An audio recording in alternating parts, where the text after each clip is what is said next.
Washington Journal continues. And we're back. Joining us on the phone this morning from Nashville, Tennessee is Congresswoman Marsha Blackburn, a Republican from there and a Budget Committee member. Congresswoman, let me begin with the vote. How did you vote last night on extending the government's borrowing authority? I was a no vote. Why is that? Well, we have got to do something about the out-of-control spending, and I think it is fair to say, Greta, that it's not a problem that has occurred just over the last few years. You can go back and look at the government expansion during the times of LBJ and look at how our government debt has increased. Now, the escalation rate during the Obama administration has been unprecedented. We all know that, and he is putting more debt onto the books than any president in our nation's history. So time has come to just say enough is enough. We have to do something about this.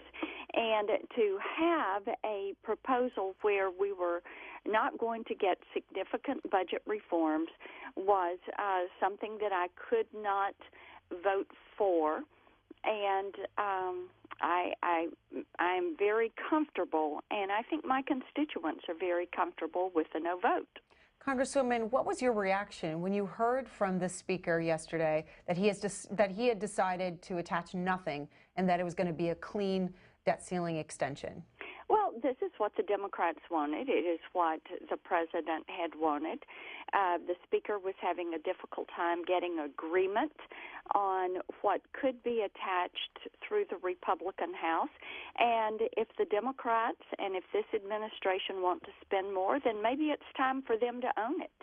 They are the ones who continue to want to boot up the debt ceiling and spend, even though we are borrowing between 30 and 40 cents of every dollar that we are spending. And I'm one of those conservatives that favor a balanced budget amendment and doing that without taxes.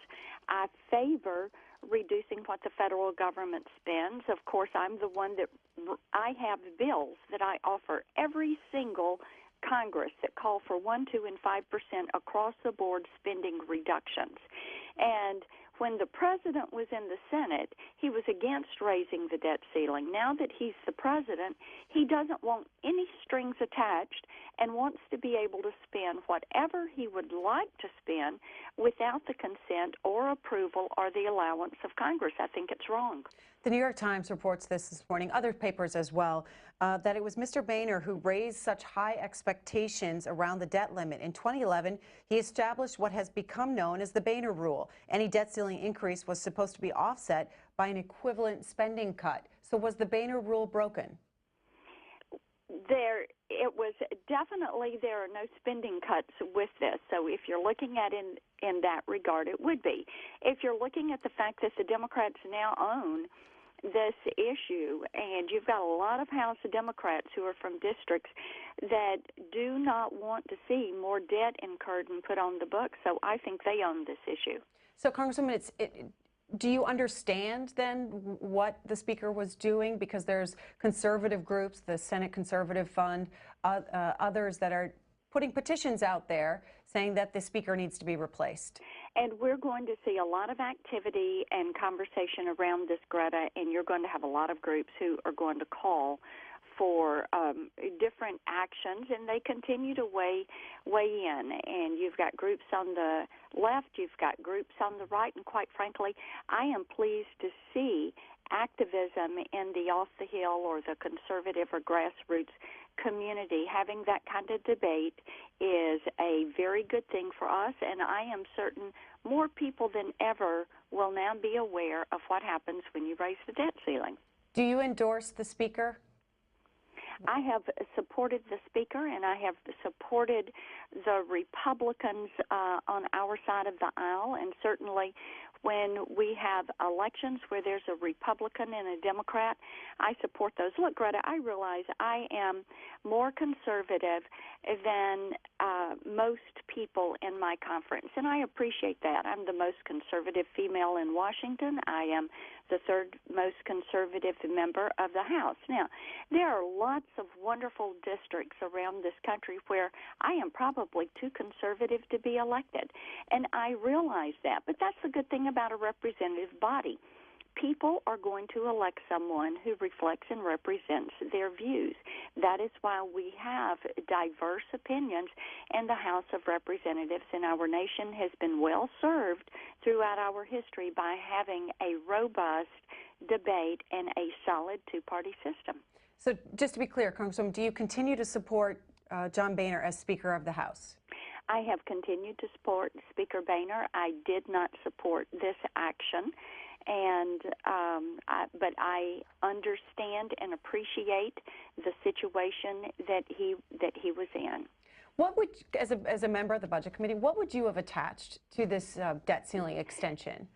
Well, bear in mind, I'm the one that wrote the bill for the one-year delay of all things Obamacare.